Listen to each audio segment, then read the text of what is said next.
ہماری ذلت و رسوائی کی دوسری بڑی وجہ ہم کیوں دنیا میں ذلیل ہیں؟ کیونکہ اپنے مقصد حیات کو ہم نے بھلا دیا. ہماری زندگی کا مقصد کیا ہو گیا؟ کھانا، کمانا، انجوائے کرنا. آج گاؤں دیہات میں جاتا ہوں، وہ اللہ دل خون کے آنسو ہوتا ہے. ان نوجوانوں کی زندگی کہاں بسر ہو رہی ہے؟ کوئی نشے میں ڈوبا ہوا ہے، کوئی پورن موویز میں ڈوبا ہوا ہے، کوئی زنا کاری میں ڈوبا ہوا ہے، کوئی لواطت کے جیسے گندے گھنونے کام میں ڈوبا ہوا ہے، کوئی دن رات موبائل پر گیم کھیل رہا ہے. اے نوجوان، اے امت کے نوجوان، امت کی نگاہیں تجھے تلاش کر رہی ہیں، امت کی نگاہیں منتظر ہیں کہ تو کب آئے گا اور امت کے درد کو محسوس کرے گا. اور تو گیم میں لگا ہوا ہے، تو زنا میں لگا ہوا ہے، تو شراب میں لگا ہوا ہے، تو اپنی زندگی کے مقصد کو بھول کے بیٹھا ہے.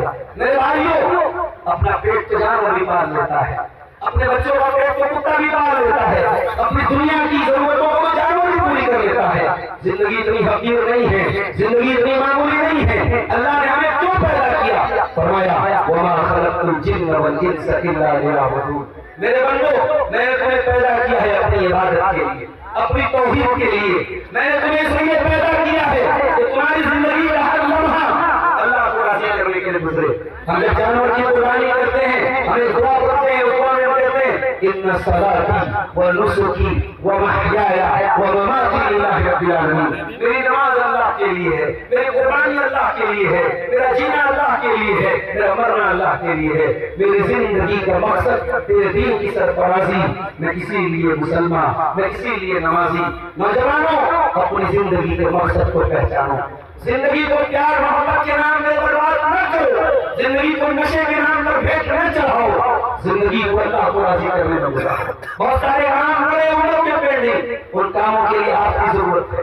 آج علاقے میں اتنا بڑا پروگرام ہو رہا ہے، آپ صبح فجر کی نماز میں جائیں، افسوس ہوتا ہے. اللہ کا شکر ہے پورے ہندوستان میں گھومتا ہوں، میں نے ممبئی اور دلی جیسے بڑے شہروں میں دیکھا کہ وہاں برائی بھی ہے، بے پردگی بھی ہے، بے حیائی بھی ہے، فلمی دنیا بھی ہے، مگر نماز کی پابندی میں نے دیکھا. فجر کے ٹائم مسجد میں پہنچا، نوجوانوں کی بڑی تعداد نہ ہوئی. اور گاؤں دیہات میں جب رات کو جلسے ہوئے، وہاں فجر کی نماز میں بیچارے دو چار بوڑھے ملے، نوجوان آرام سے بستر پہ سو رہا ہے.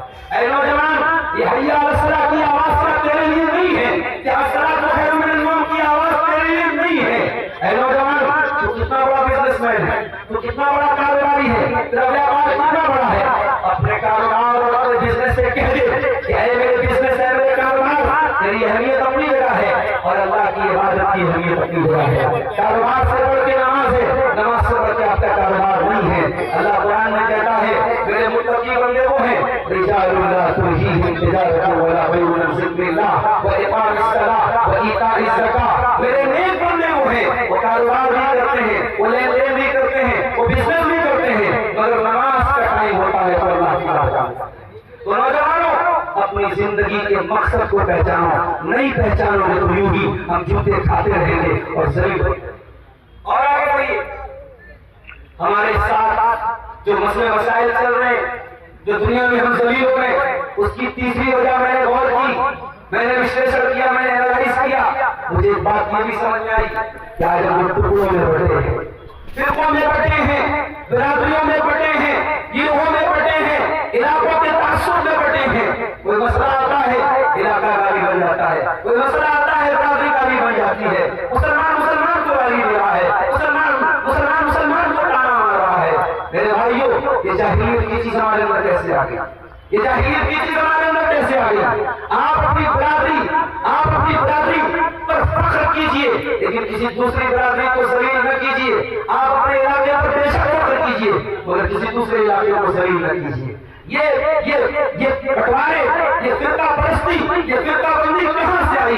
میرے نبی نے تو ہمیں ایک کیا تھا. میرے نبی نے ایک کرنے کی بنیاد پر ہمیں ایک کیا تھا. میرے نبی نے جب صحابہ کو اللہ کا دین سکھایا تھا، وہاں نہ کوئی مسلک تھا، نہ فرقہ تھا، نہ ذات پات تھی.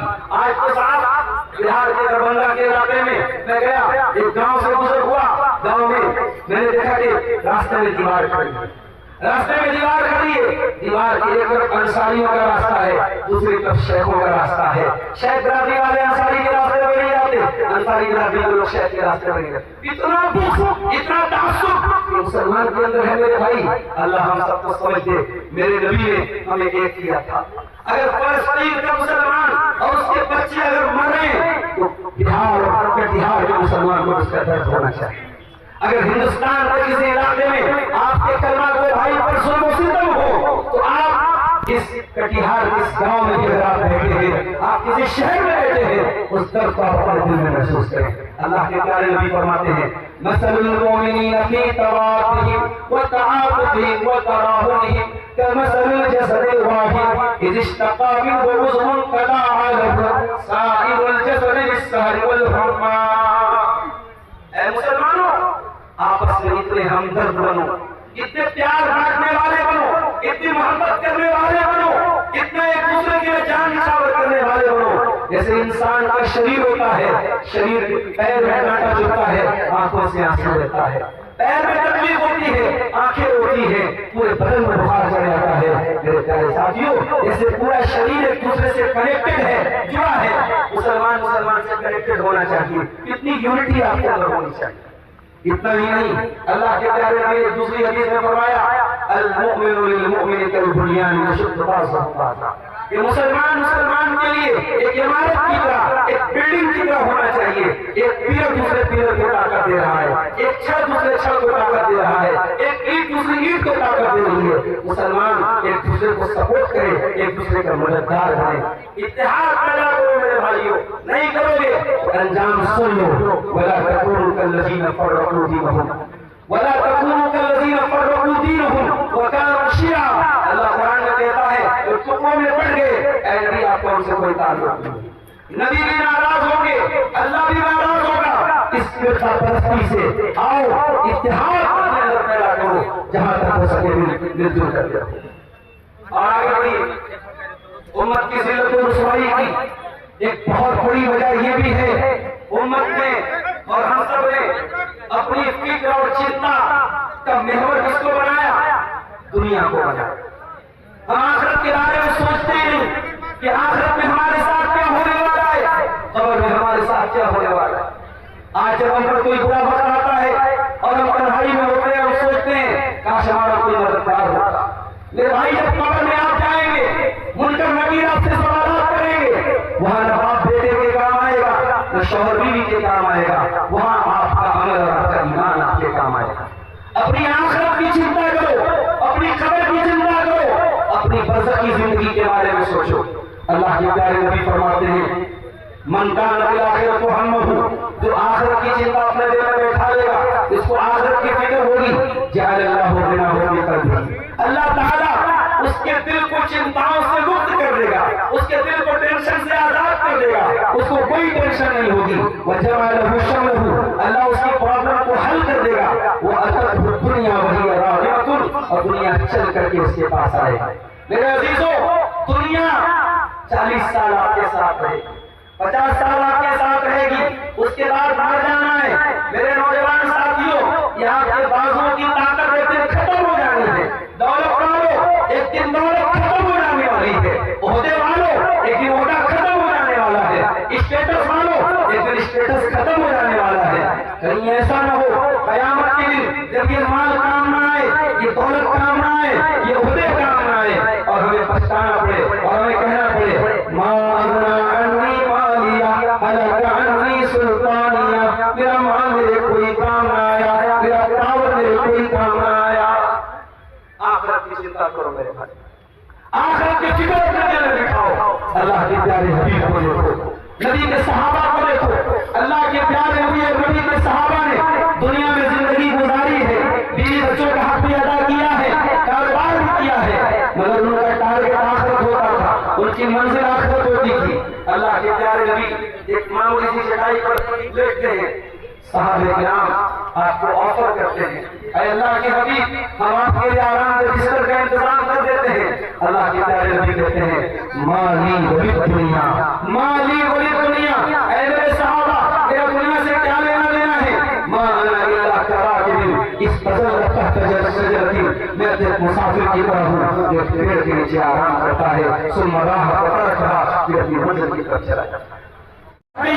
آج ہمارے سامنے ڈاٹا آ رہا ہے، ہمارے سامنے رپورٹ آ رہی ہے، ایک بڑی تعداد میں مسلمان لڑکیاں، اور پھر دلی اور ممبئی جیسے میٹرو سٹیز کی بات نہیں کر رہا ہوں، اب سیمی میٹرو سٹیز اور چھوٹے چھوٹے ٹاؤن سے خبریں آ رہی ہیں، آپ کے پورنیہ اور کشن گنج سے خبریں آ چکی ہیں، ہمارے بنارس اور مئو جیسے شہروں سے بھی خبریں آ چکی ہیں کہ مسلمان لڑکیاں باقاعدہ مرتد ہو رہی ہیں، کسی غیر مسلم کے ساتھ ان کا افیئر ہوتا ہے، چکر ہوتا ہے، پیار محبت کا معاملہ ہوتا ہے، اس کے ساتھ بھاگ کر کے وہ میرج کرتی ہے اور اسلام کو خیر بات کہہ کر کے اسلام کو چھوڑ دیتی ہے۔ یہ حالات کیسے پیدا ہو رہے ہیں میرے بھائی؟ میں آپ کو بتاتا ہوں، یہ حالات اس لیے پیدا ہوئے کہ ہم نے اپنی عورتوں کو دین سے دور کر دیا۔ یقیناً ہمارے جلسوں میں عورتیں آتی ہیں اور الحمدللہ سیمانچل کے 90% جلسوں میں عورتوں کا انتظام ہوتا ہے، مگر معاف کیجیے گا، میں بار بار اپنے تقریروں میں یہ بات کہتا ہوں، اس سال میں ایک بار جلسہ کرا لینے سے آپ دیندار نہ بن جائیں۔ آپ کی مسجدوں میں عورتوں کا انتظام کیوں نہیں ہے؟ ہفتے میں ایک جمعہ کا خطبہ ہوتا ہے، سال میں 48 جمعہ کے خطبے ہوں گے، اگر آپ مسجدوں میں عورتوں کا ارینجمنٹ کریں، اور یہ جس مسجد کی تعمیر کے لیے چل رہا ہوا ہے، میں اپیل کروں گا ذمہ داروں سے، جب آپ مسجد کی تعمیر کریں تو ایک کمرہ عورتوں کے لیے ضرور بنائیں، ان کی انٹری الگ، ان کا دروازہ الگ ہو، لیکن ایک کمرہ ایک گوشہ عورتوں کے لیے ضرور ہو۔ اور اللہ کا فضل و کرم ہے، میں کئی جگہوں پر یہ بات رکھی اور لوگوں نے عمل کیا ہے۔ جھارکھنڈ کا گوٹا کا علاقہ، کول مائنس کا علاقہ ہے، وہاں ایک بہت شاندار مسجد میں گیا، وہاں میں نے دیکھا عورتوں کا انتظام نہیں ہے۔ جمعہ کا خطبہ میں نے دیا، وہاں ماشاءاللہ جو 2-4 سرمایہ دار لوگ تھے ان کے سامنے میں نے بات رکھی کہ آپ کے علاقے میں اتنی بڑی مسجد ہے، جمعہ کا خطبہ ہوتا ہے، عورتوں کا ارینجمنٹ ہونا چاہیے۔ آئندہ سال جب میں وہاں گیا، اللہ کا شکر ہے ان لوگوں نے میری بات کو مانا اور وہاں عورتوں کا ارینجمنٹ کیا، ہر مسجد میں عورتوں کا ارینجمنٹ ہو، اور جمعہ کی نماز میں آپ کی عورتیں جائیں اور یقین کریں سال کے 48 جمعہ کے خطبے اگر آپ کی عورتیں سن لیں گی، دین کا ایک بہت بڑا حصہ ان کو حاصل ہوگا، دین کا علم حاصل ہوگا۔ آج بہت ساری عورتیں دین سے دور ہیں میرے بھائی، اور خاص طور سے ہمارا وہ طبقہ جو مدرسوں سے پڑھا لکھا نہیں ہے، جو اسکولوں اور کالجوں سے پڑھا لکھا ہے، جو علماء سے دور ہے، جو دین سے دور ہے، اس طبقے میں اس طریقے کے واقعات زیادہ ہو رہے ہیں، وہاں لڑکیاں اور لڑکے مرتد ہو رہے ہیں، اور اس دور کا بہت بڑا فتنہ ہے۔ میرے عزیزوں، اپنے گھر کی عورتوں کی تربیت کرو، اپنے گھر میں پردے کا ماحول پیدا کرو، اپنے گھر میں محرم غیر محرم کا فرق پیدا کرو۔ آج ہم دیکھتے ہیں مسلمان کا گھر ہے، گاؤں کا کوئی لڑکا آتا ہے اور آپ کی جوان بہن ہے، آپ کی جوان بیٹی ہے، اور آ کر کے آپ کی جوان بیٹی اور بہن سے وہ باتیں کرنے لگتا ہے، اور آپ کو کوئی اعتراض نہیں۔ کیا اسلام اس بات کی اجازت دیتا ہے؟ میں کہتا ہوں اگر آپ کی لڑکی اس بات کی سب سے بڑی ولی ہے، سب سے اللہ کی نیک بندی ہے، اور آنے والا نوجوان اس دور کا سب سے بڑا متقی انسان ہے، سب سے بڑا عالم دین ہے، سب سے بڑا مقرر ہے، تب بھی آپ کو اس بات کی پرمیشن نہیں ہے کہ آپ کی جوان بیٹی اس کے سامنے بے پردہ جائے، اجازت نہیں ہے اسلام میں۔ اللہ کے پیارے نبی فرماتے ہیں لَأَن يُطْعَنَ فِي رَأْسِ أَحَدِكُمْ بِبِغْيَةٍ مِّنَ الْحَدِيدِ، کسی کے سر میں لوہے کی سوئی کو چبھویا جائے، یہ اتنی خطرناک بات نہیں ہے جتنی خطرناک بات یہ ہے کسی غیر محرم عورت کو ٹچ کرے، کسی غیر محرم عورت کو ٹچ کرے، یہ اتنا بڑا گناہ ہے۔ اللہ کے پیارے نبی فرماتے ہیں لا يخلون رجل بامرأة الا وفارسهما الشیطان، جب تو مرد اور عورت اکیلے میں ملتے ہیں تو تیسرا شیطان ہوتا ہے، جب عورت اور مرد آپس میں بات کریں گے تو شیطان کی انٹری آٹومیٹک ہو جائے گی۔ اور نوجوانوں سن لو، انسٹاگرام پر بھی شیطان موجود ہے، واٹس ایپ پر بھی شیطان موجود ہے، فیس بک پر بھی شیطان موجود ہے۔ یہ شیطان پہلے چنی چنی باتوں کے ذریعے تعلق پیدا کرتا ہے اور پھر زنا تک پہنچاتا ہے۔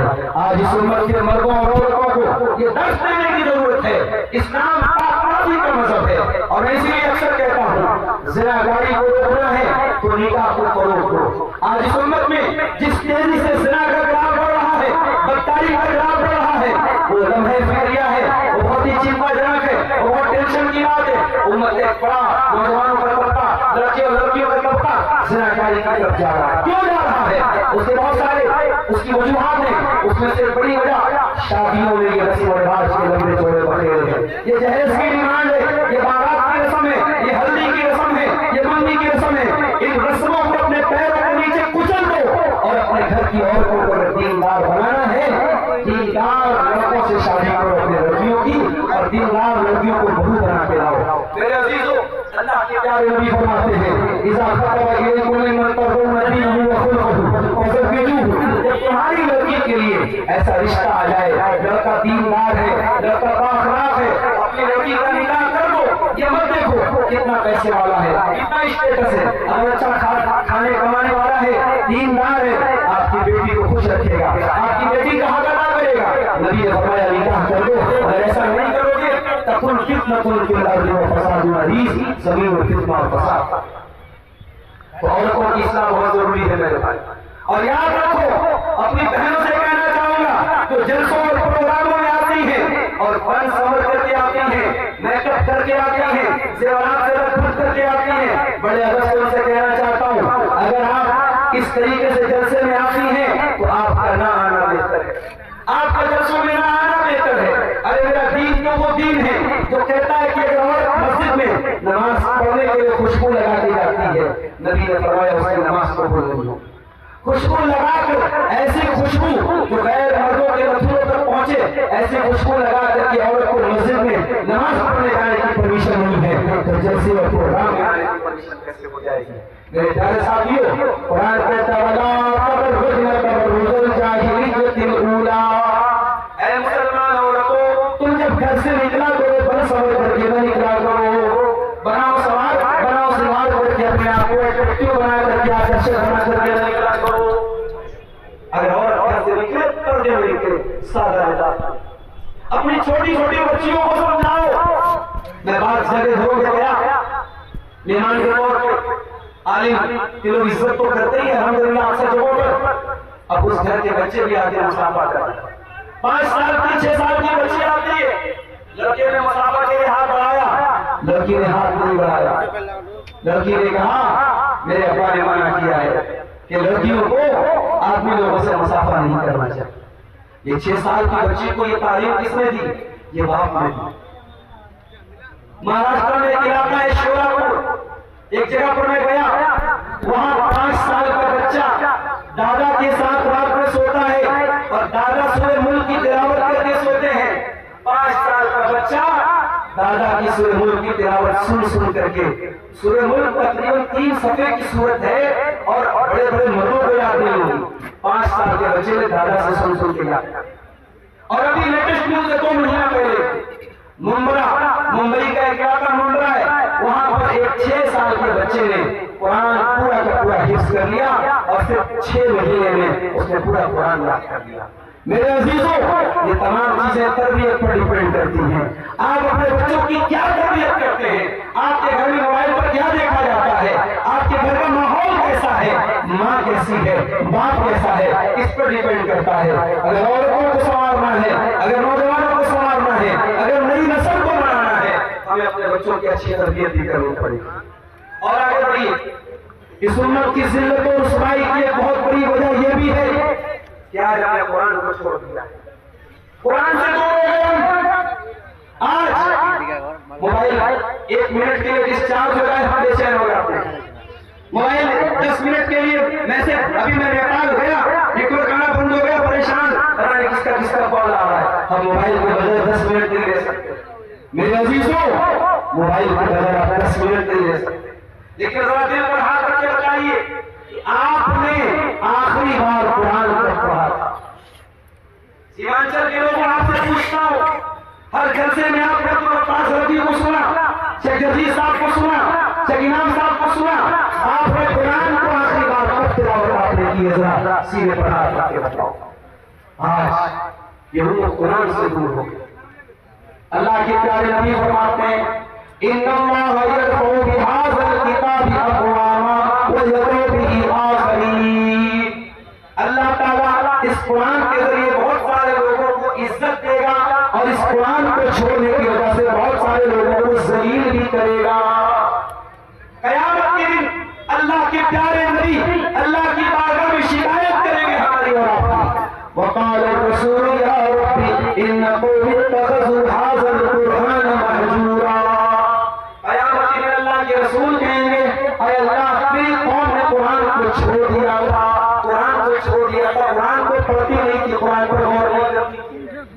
آج الحمدللہ بنگلہ زبان میں قرآن کا انواد موجود ہے، ہندی اور انگلش میں قرآن کا ٹرانسلیشن موجود ہے، اردو میں قرآن کا ترجمہ اور تفسیر موجود ہے۔ قرآن کو پڑھو میرے بھائیوں، قرآن کو سمجھنے کی کوشش کرو۔ ھذا بلاغ للناس، قرآن مانوتا کے نام ہمارا پیغام ہے۔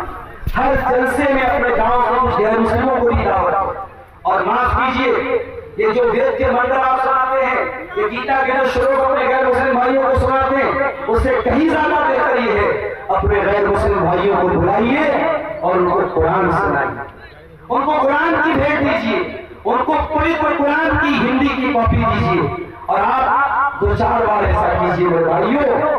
میں نے بہت سارے ایسے غیر مسلموں کو دیکھا ہے جو اسلام کے بڑے کٹر دشمن تھے، لیکن کسی کی ایک تبلیغ سے، ایک بہت بڑے عالم ہماری جماعت اہل حدیث کے ہیں مولانا عبداللہ جولا محمودی ولی، نام سنا ہوگا آپ نے، یہ نیپال کے رہنے والے ہیں، اور یہ بہت دور تمل ناڈو میں پڑھاتے ہیں جامعہ دارالاسلام احمد آباد میں حدیث کے استاد۔ ایک مرتبہ بنارس آئے، میں بھی ملنے گیا، انہوں نے کہا مولانا صاحب آپ اتنے بڑے وقتہ ہیں، خطیب ہیں، آپ اپنے شہر کے غیر مسلموں کو کیا اسلام کی تبلیغ کرتے ہیں؟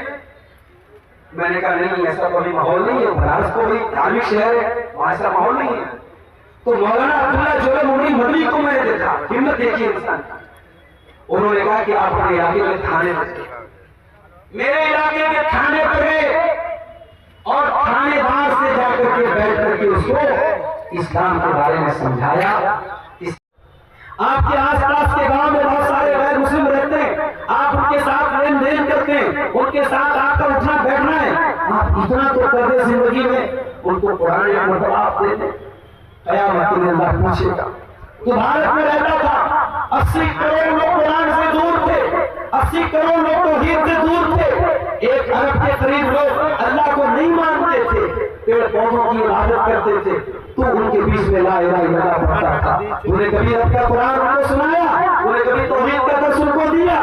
یہ بہت بڑی وجہ ہے میرے بھائی، ہمارے نبی نے وہ پتھر کھائے اس اللہ کی توحید کو پھیلانے کے لیے، ہمارے نبی نے گالیاں سنی ہیں اس اللہ کی توحید کو پھیلانے کے لیے۔ اگر 2-4 پتھر ہمیں بھی کھانے پڑ جائیں، 2-4 گالیاں ہمیں بھی سننی پڑ جائیں، تو پیچھے مت رہنا، اللہ کی توحید کو گھر گھر تک پہنچانے کی کوشش کرنا۔ میرے عزیزوں، یہ بہت بڑی وجہ ہے ہماری زندگی۔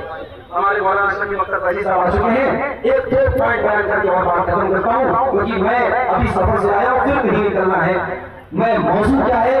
مسلمانوں کی ذلت کے اسباب، مسلمان کیوں ذلیل ہیں، 1-2 وجہ اور بیان کر کے بات ختم کرتا ہوں۔ مسلمان اس لیے بھی ذلیل ہے کہ آج بہت سارے کام ہم کیوں کر رہے ہیں، پبلک کیا کہے، جنتا کیا کہے، لوگ کیا کہیں، کام صحیح ہے مگر لوگوں کے ڈر سے ہم نہیں کرتے، اور کبھی ایسا ہوتا ہے کام غلط ہے مگر لوگوں کے ڈر سے ہم وہ کام کرتے ہیں۔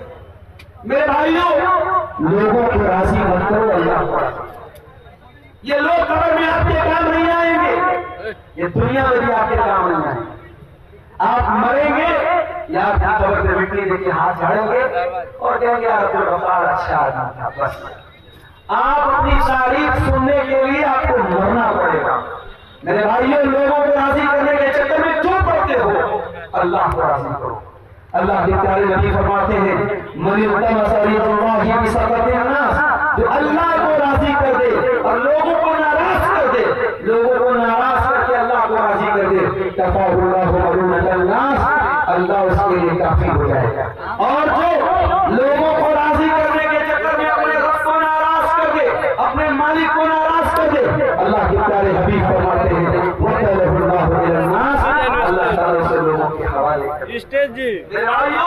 لوگوں کے چکر میں نہ پڑو، اللہ کو راضی کرنے کے چکر میں پڑو۔ اور آخری بات، اس بات پر اپنے بزرگوں کو دین کا کوئی بھی کام آج کرتے ہیں، افسوس کی بات ہے ہمارے دین کے کاموں میں اخلاص ختم ہو رہا ہے، ریاکاری آ رہی، دکھاوا آ رہا ہے۔ ہم مسجد میں بھی چندہ دیتے ہیں، مدرسے میں بھی دان دیتے ہیں، غریبوں کی مدد کرتے ہیں، ہم چاہتے ہیں ہمارا فوٹو اخبار میں آئے، ہماری تصویر سوشل میڈیا پر آئے۔ نہیں میرے بھائی، کچھ نیکی ایسی کر کے جاؤ جو آپ کو پتا ہو، اللہ کو پتا ہو۔ کچھ نیکی ایسی کر کے جاؤ جس کا مقصد صرف اللہ کو راضی کرنا ہو۔ جمعہ کے دن کل جمعہ کا دن ہے، آپ جمعہ کے دن فجر کی نماز پڑھنے مسجد میں جائیں گے، اگر امام صاحب کو پتا ہوگا تو پہلی رکعت میں پڑھائیں گے سورہ سجدہ اور دوسری رکعت میں پڑھائیں گے سورہ دہر۔ سورہ دہر میں اللہ کہتا ہے میرے نیک بندے کو وَيُطْعِمُونَ الطَّعَامَ عَلَىٰ حُبِّهِ مِسْكِينًا وَيَتِيمًا وَأَسِيرًا، میرے نیک بندے وہ ہیں، میرے جنتی بندے وہ ہیں جو یتیم کو کھانا کھلاتے ہیں، غریب کو کھانا کھلاتے ہیں، قیدیوں کو کھانا کھلاتے ہیں، غریبوں کو یتیموں کو قیدیوں کو کھانا کھلاتے ہیں، اور کھانا کھلا کے کہتے ہیں انما نطعمکم لوجہ اللہ لا نريد منکم جزاء ولا شکورا، ہم تمہیں اللہ کے لیے کھانا کھلاتے ہیں، ہمیں تم سے کوئی شکریہ نہیں چاہیے، کوئی تھینک یو کوئی دھنیواد نہیں چاہیے، کوئی بدلہ کوئی ریوارڈ نہیں چاہیے، ہم تو اللہ کو راضی کرنا چاہتے ہیں۔ اِنَّا نَخَافُ مِن رَّبِّنَا يَوْمًا عَبُوسًا قَمْطَرِيرًا، ہمیں اللہ کے عذاب کا ڈر ہے، ہمیں قیامت کے دن کا ڈر ہے، اس ڈر سے ہم تمہیں کھانا کھلاتے ہیں۔ میرے بھائی اللہ کا ڈر پیدا کرو اور اپنی نیکیوں میں اخلاص پیدا کرو، یہ چند چیزیں ہیں، ان کو اگر ہم دور کر لیں، حضرت عمر کا قول پھر سے ریپیٹ کر رہا ہوں، اللہ نے ہمیں اسلام کے ذریعے عزت دی تھی اور آج بھی اگر اسلام کو فالو کریں گے اللہ ہمیں عزت دے گا۔ یہ داڑھی اسلام کی نشانی ہے، یہ ماتھے پر سجدے کا نشان اسلام کی نشانی ہے، یہ آپ کی عورت پر پردہ اسلام کی نشانی ہے۔ اسلام پر کبھی شرم مت کرنا، اسلام پر فخر کرنا، اسلام نے آپ کو عزت دی ہے اور کل بھی اسلام آپ کو عزت دے گا۔ اللہ سے دعا کرتا ہوں رب العالمین جے نگر کے اس پروگرام کو جن بھائیوں نے منعقد کیا ہے اور اس میں اپنا کسی بھی طریقے کا تعاون کیا ہے، اللہ ان کی محنتوں کو قبول فرمائے۔ رب العالمین ہمیں اور آپ کو بہت بڑی تعداد میں جلسے میں آئے ہیں، اللہ ہماری حاضری کو قبول فرمائے، اور جس مسجد کی تعمیر کے لیے پروگرام ہوا ہے، جلسے کے جو آرگنائزر ہیں ان کی سوچ سے بڑھ کر میں دعا کرتا ہوں اللہ آپ کو توفیق دے کہ ان کی سوچ سے بڑھ کر آپ دان دیں اور مسجد کی تعمیر جلد سے جلد ہو جائے۔ اللہ ہم سب کو اس کی توفیق عطا فرمائے۔ رب العالمین ہمیں اپنے علماء کی عزت اور ان کا احترام کرنے کی توفیق عطا فرمائے۔ رب العالمین ہمارے دلوں کو ہر قسم کی غیبتوں سے پاک کر دے، اللہ جب تک دنیا زندہ رکھے اسلام پر زندہ رکھے اور ہمارا خاتمہ ایمان پر ہو، آمین۔ وآخر دعوانا الحمدللہ رب العالمین، والسلام علیکم ورحمۃ اللہ وبرکاتہ۔